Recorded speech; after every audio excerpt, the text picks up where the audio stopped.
Hundreds of people are gathered here at the courthouse to remember the murder of Will Brown, a black man who was lynched right here at this courthouse in 1919 for a crime he didn't commit. For over a decade, community members have been wanting and asking for a trail to be put in North Omaha. The closest one that they have, Sorensen Parkway.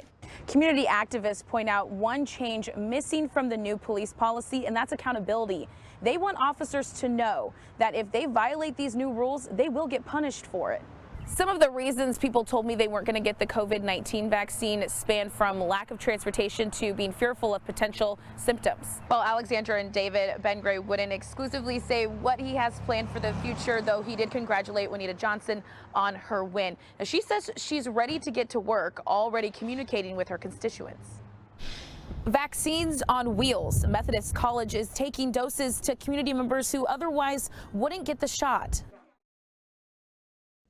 It's been 21 years since Ernest Jackson stepped foot inside his own home. I just know my son. I just know he will not be capable to do anything of that nature. Brenda Jackson Williams recalls the moment she learned her eldest son had been arrested for murder. I was just so scared and afraid because if they put something like this on a young black man during this time and at any time, I knew the results wouldn't be good in the end. Police took 17-year-old Ernest Jackson and 2 others into custody for the shooting death of 17-year-old Larry Perry near 46th and Redmond. But here's where things get murky. Former attorney Jeff Pickens says there's testimony that doesn't put Jackson at the crime scene. In fact, the trial of co-defendant Shalimar Cooperrider actually testified he shot Perry in self-defense.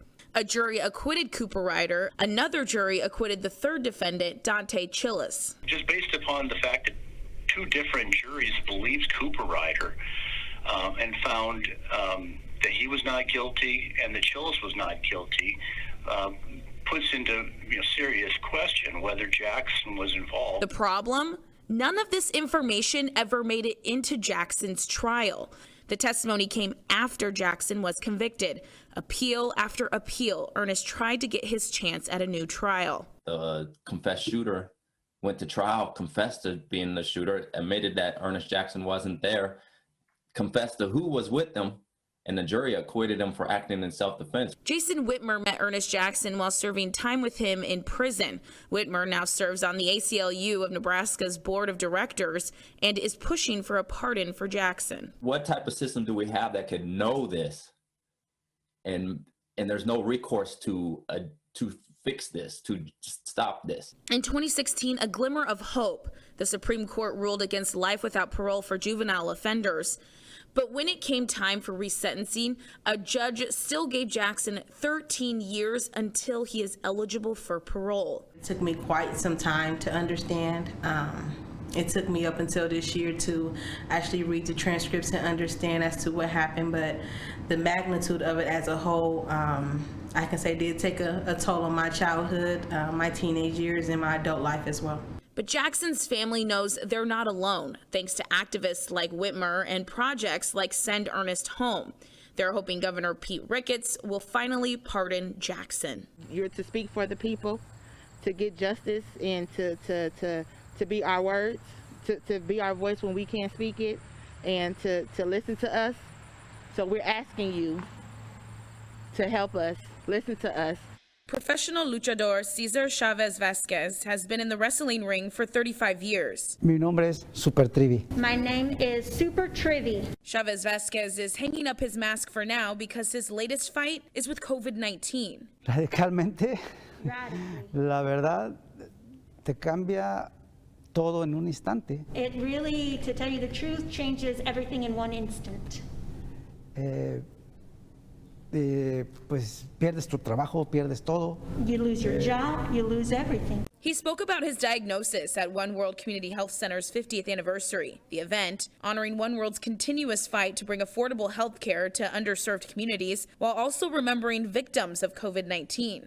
And it doesn't matter where you're from, what language you speak, how much money you make, we believe that affordable, quality health care should be available to everyone. CEO Andrea Skolkin says One World has tested more than 8,000 people and says the demand is growing, as well as the amount of people who are testing positive.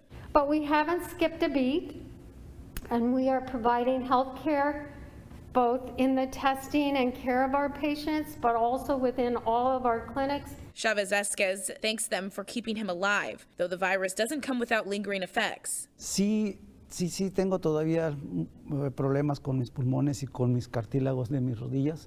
Yes, I am still having trouble with my lungs and with my knees. Now, recovered from the virus, he's warning others to take this seriously. ¿Cómo? Poniéndonos nuestra mascarilla, lavándonos nuestras manos y, sobre todo, tener conciencia y ser responsables de esto que está pasando. How do we do this? Put our masks on, wash our hands, and above everything else, be conscious of the fact that this is affecting a lot of people. Reporting in South Omaha, I'm Waverle Monroe for KETV Newswatch 7.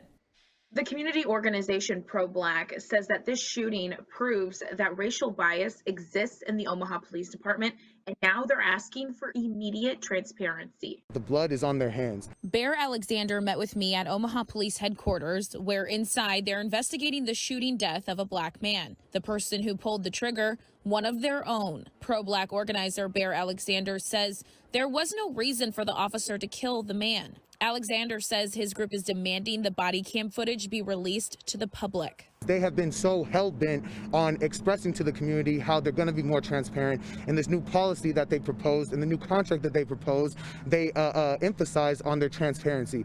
Well, if you're being transparent, then release the video footage. Alexander also says this incident emphasizes the importance of officers of color patrolling neighborhoods of color that they also live in. Pro-Black is also demanding an independent review board overlooks this case.